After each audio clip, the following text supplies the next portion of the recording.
everybody. Welcome to the Future of Hi-Fi series. This is where we're looking at future trends in the audio industry in terms of sustainability, consumer trends, and new technologies and innovations for this industry. And today I'm joined by Rune from Gryphon, and I'd like to give him the opportunity to introduce himself and to give a little bit of his background on where he's come from in the industry. Yeah, thank you. Thank you for having me, Lisa. It's very kind of you. Yeah, where do I come from, first of all?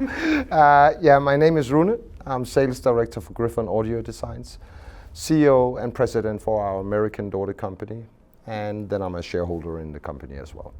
My background, I actually used to be a teacher. I was not, born into hi-fi. It was something that I was given the opportunity some years ago because I was running a small hi-fi shop on the side while being a teacher. And then the owner of Nordos Cables, he kept an eye on me. And one day in Las Vegas, he asked me to join the company. And I was like, oh, I'm not going to do that. I was newly divorced, everything was, big mess, and I had to get things, fit together. But then again, I jumped into it and been traveling in the globe ever since.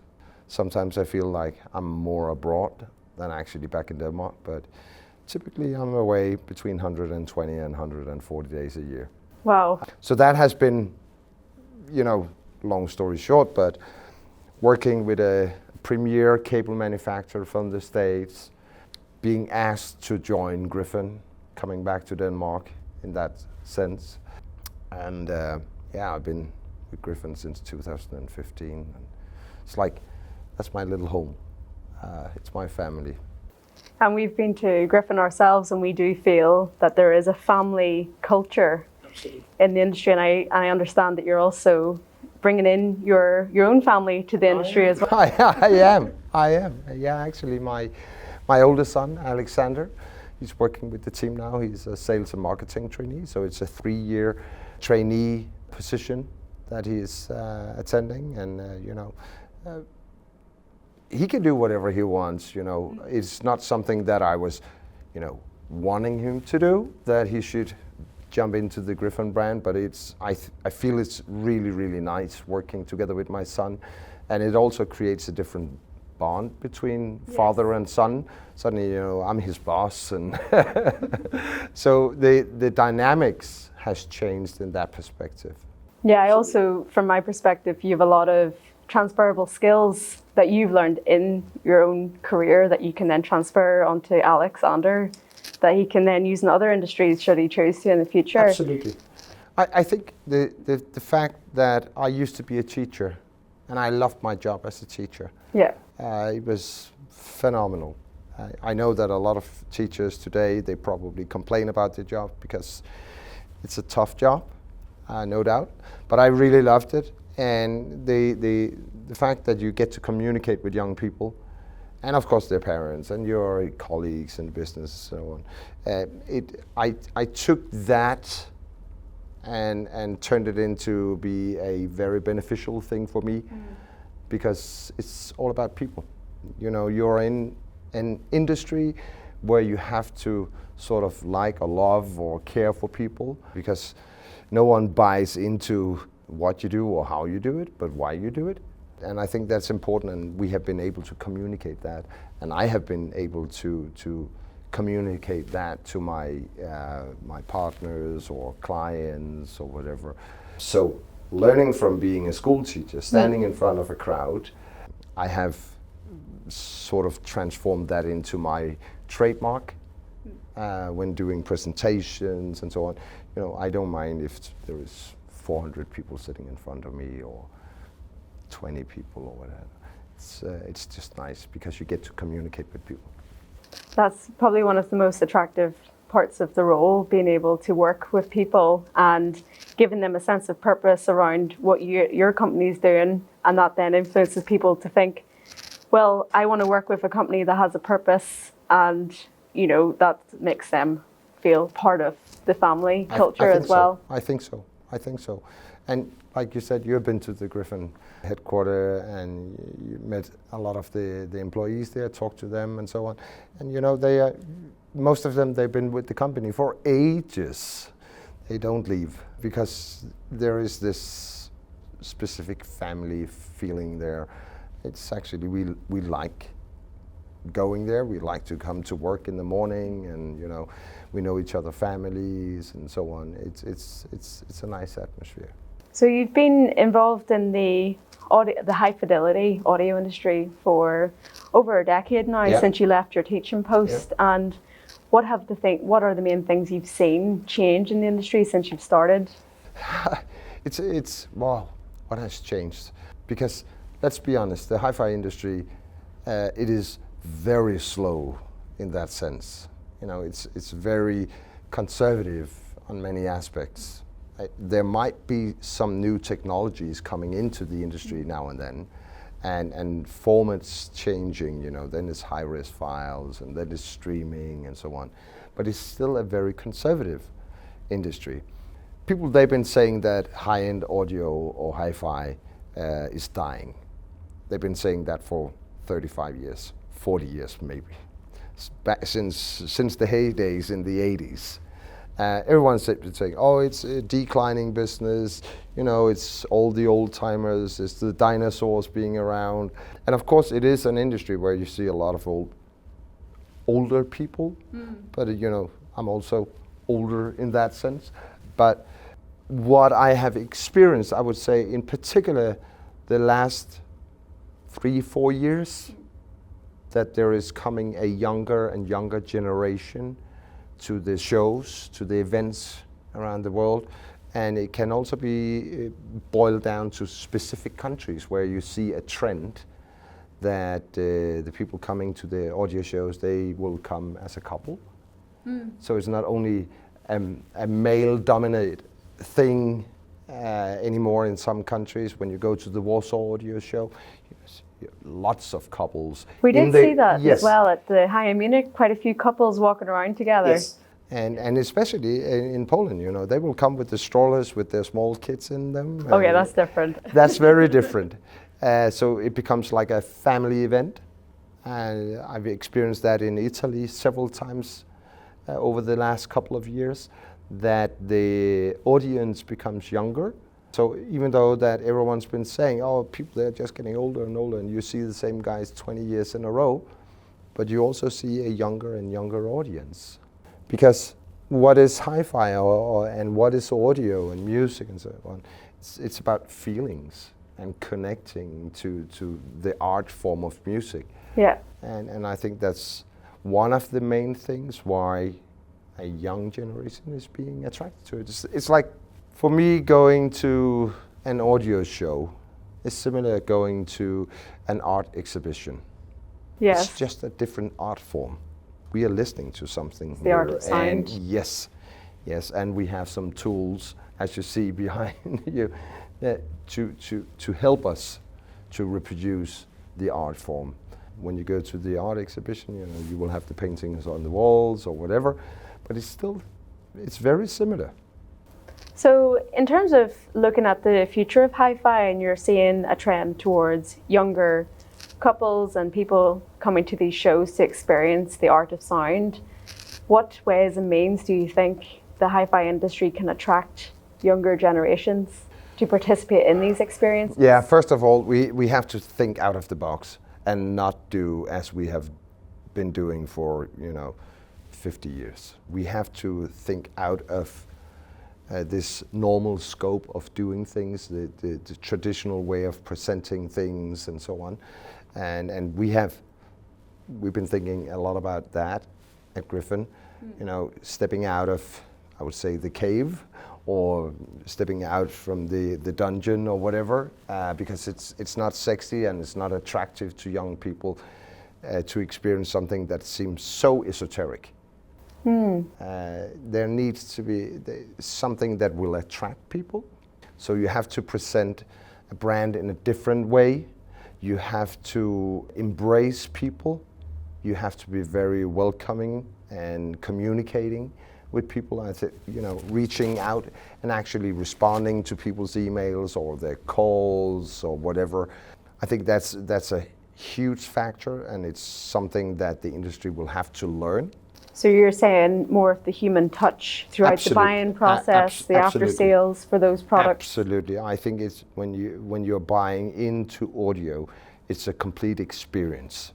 It is not just, you put down the credit card at the Hifi store and then you bring home a box. Yes, because often for a lot of these audio purchases, it takes about a year to weigh up the purchase. Oh yeah. And sometimes a lot of cases longer than purchasing a car. Yeah. Because a car, you can do a test drive, you're like, that works well, let's just take it. Yeah. But with audio, there's so many different comparisons that you may only experience at a show. Yeah. And it might be a few shows over a couple of years.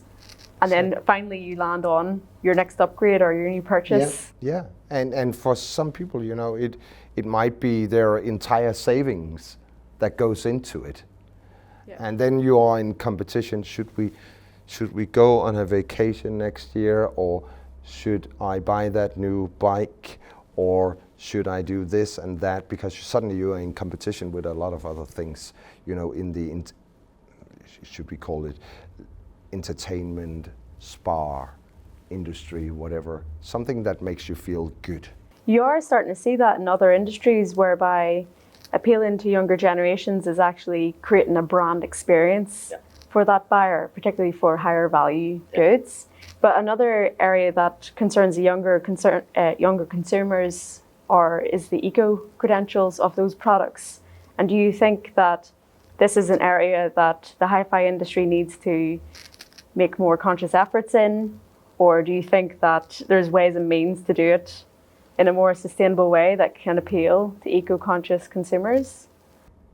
I think there are several different ways to get around that, or actually to collaborate with that idea and integrate it into the company's profile and strategies for moving on. Because honestly, if you don't think about that today, and especially with the younger generation, because they're very focused on the environmental stuff going on, how will the future be for my own kids and so on. I think it's a big thing, and companies who doesn't think about it will probably have a little bit difficult surviving. But it's not just that a product is made from sustainable materials. We all know that, and we all know, and the Gryphon brand, a lot of aluminium goes into it. That's an expensive process in terms of energy and so on. Yeah. But that's the whole audio industry in general. But then you can think about having a very long lifespan, lifetime for the product. And that's where I think that our brand comes into the picture in a very good way, because normally what we tend to say is that when we design something, it should be in production for a minimum of 8 to 10 years. We have to be able to service that product when it comes to the end of the run. That's right. A minimum of 12 years. So you're thinking about the availability of parts, the availability of components? We have to think about that, because people, they want to have a certain security for their investment. That's right. And if you buy something and next year, and especially with costly products, exclusive products, luxurious products, if there is a Mark II version next year or the year after, how about the resale value? It will be like nothing. And that's very important for us, that when our clients, they're buying into our brand, that they can feel secure. And they know the day that they want to upgrade, that they can actually get money for their product, that it actually has a very high resale value or trade-in value when they want to have another product. And we see quite often that we're being contacted by end users having an old amplifier, which is 30 years old.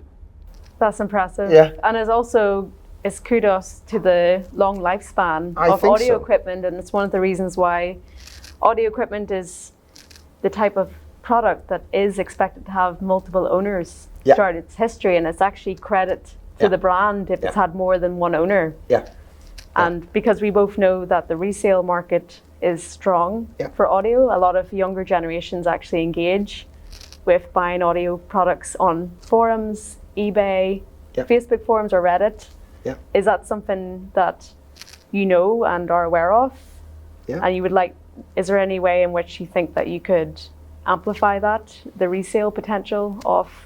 First of all, I think it's important that we have a very, very strong connection with our partners, first and foremost, our distributors and dealers, but also if we can connect with the end users, so we can make that gap smaller. Yes. So the end users, they feel like they've been buying into a brand, just a tiny bit, but they also know that we are there behind them to support them. That's right. I think that's important, that we don't leave them in the dark when shit hits the fan, sorry. But that we are there and we care for them, we care for their investment. I think that's important, definitely for the future, and it will add extra to the resale value. Also that we are monitoring the markets around, especially the second-hand markets and so on. Yeah. No doubt. I actually think, I'm actually happy when I see products on the second-hand market. I know it's a little bit of, because we want to sell new items constantly, and we don't want to have the second-hand market competing with the dealer and so on. However, I also think it's important to understand the value of the second-hand market, because it shows me that someone wants your products. But they can't yet afford exactly the first owner price point. Yeah. So probably most of the time when people they're buying into the Gryphon brand, their first Gryphon product is a second-hand product. So that's where the journey starts. That's interesting. That's where the journey starts. And that's why we are trying to be very transparent and trying to be very welcoming for those clients, because probably they will continue to stick to the brand for the next 3-4 decades. Because you think about when we were speaking to audiophiles today at the show, most of them only make 3 to 4 upgrades in their lifetime. Yeah. So the first one could be on the resale market, then as they climb the ladder, they go to medium range of that brand, and then eventually over time, the best case scenario is that they're able to buy what they want. Yeah, definitely.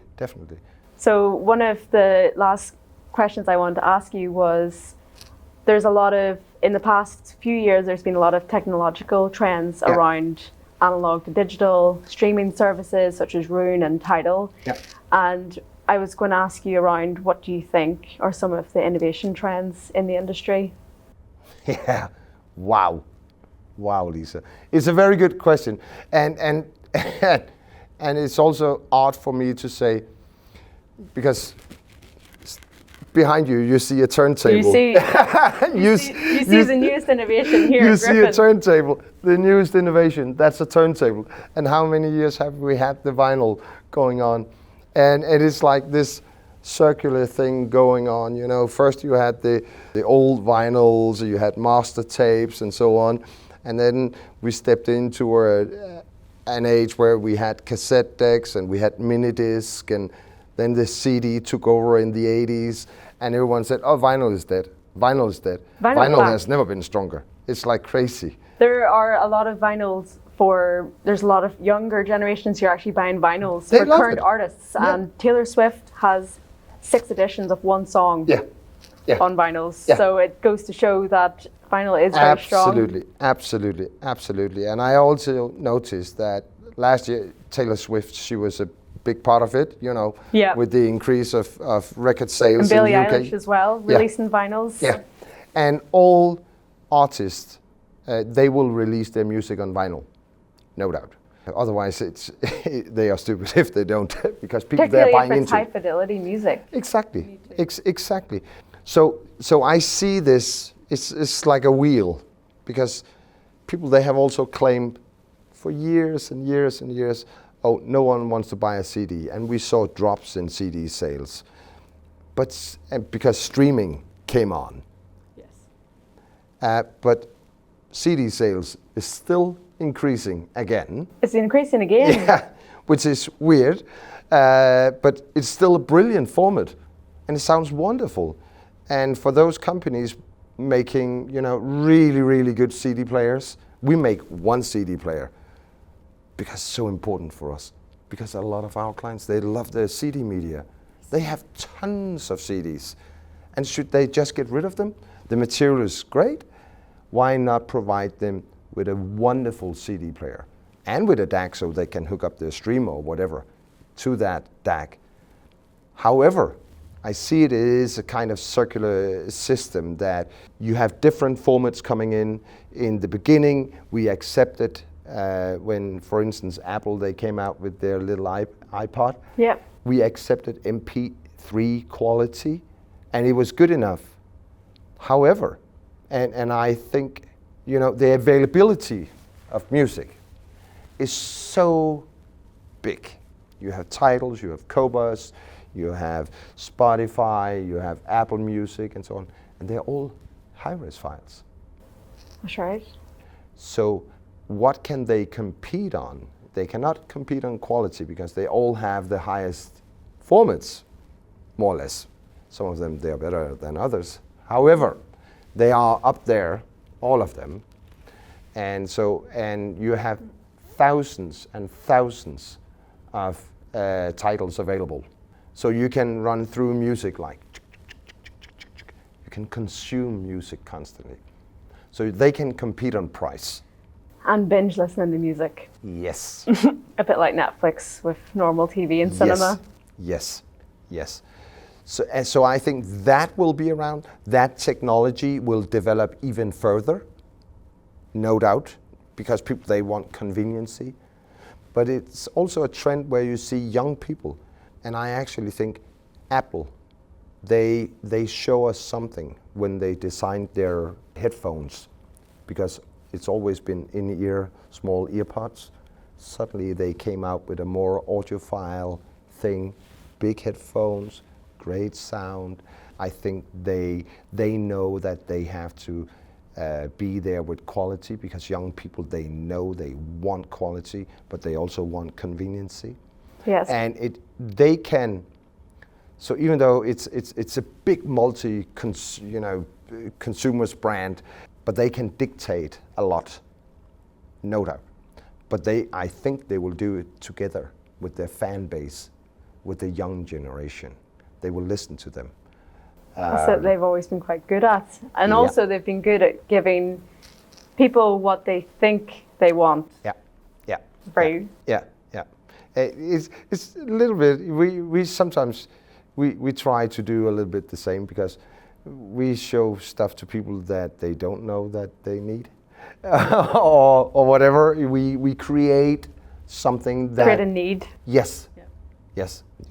When you have a turntable like this behind you, or you have the big massive amplifiers, it is something that they can't imagine, but we just add layers to that imagination. That's right. And I think we have to listen to the young generation and find out, what is their trigger? How can we bring them into the fold? But I see young people wearing expensive headphones. It becomes like an accessory. It does, and status, depending on which brand it is, of headphones that you have. Yeah. It shows me they want quality. They are prepared to pay a relatively high price. We are talking 3,000, 4,000, 5,000 pounds of headphones, walking down the street around the neck of a 20-year-old people or a human being. And I'm just like, all right. When I was at that age, I was not buying headphones at that price. Yeah. Definitely not. But they do that. So we have to capture that, capture the young ones, that they actually trying to have more quality in life, because they want to have better food, they want to have better housing, they want to have better education, they want to have more rights, they want to communicate more, they want to engage with the world a lot more, they want to have more music. I think they also they almost want to work and buy from brands that have a purpose Yes, as well, even work I for think companies. that's a key factor. And going back to Apple again, that's why Apple, they are so incredibly successful, because they have a very specific purpose. They do. Yeah. And you become part of their brand identity. Absolutely. That's one of the most special things about seeing your one-stop shop today at Hifi Munich, is that I thought this was quite very strongly aligned to brand identity. So why would you buy one piece of Gryphon equipment when you can buy it all and actually have the full brand experience? I think that's important. And we see that our fans, they're proud of wearing the T-shirt with the logo, or the cap or whatever. And it's something that we take a great pride in when I see our fans out there wearing our logo, then I know, okay, we are on the right path. That's true. Oh, so then there might have been actually people at the show that were Gryphonistas, but don't actually work for Gryphon. Exactly. I was just thinking there are so many people here at Gryphon, and it might have been the fans who are coming up to see the demo. But yes. We have had people coming from Indonesia and so on, and they are full-blown Gryphonistas, and they will wear the brand logo, with equally pride as I do. And that's a big thing for me. And it is something that you really, really have to treasure as a brand. And it's something that you have to take care of in a very nice way. So just like to sum up some of the key points that you've raised around, what you think the future of Hifi is, it's looking into nurturing that brand experience beyond the first owner and really tapping into the resale market, whereby the first people who engage with your brand are more likely to be buying used instead of the first. Looking into the brand identity of the products that they buy and listening experiences from. And then also listening to the younger generations around what their wants and needs are and creating that purpose. Absolutely, absolutely. Because we can sit in our small ivory tower and trying to dictate what everyone wants. And that's very arrogant to be in that position, It's almost like, we'll create this and you'll want it. And I really don't believe in that. We might have ideas what we want to do, and sometimes we create products because we want to do it. It is something that is dear to our hearts, and it's something that we think can make a difference. Yeah. And it has to make a difference. We cannot just make another black box that serves no purpose. When we design something, it needs to be better. It needs to be better. It's the pursuit of excellence. Absolutely. I think we are a high performance brand. I think there is a reason why people, they love Formula One.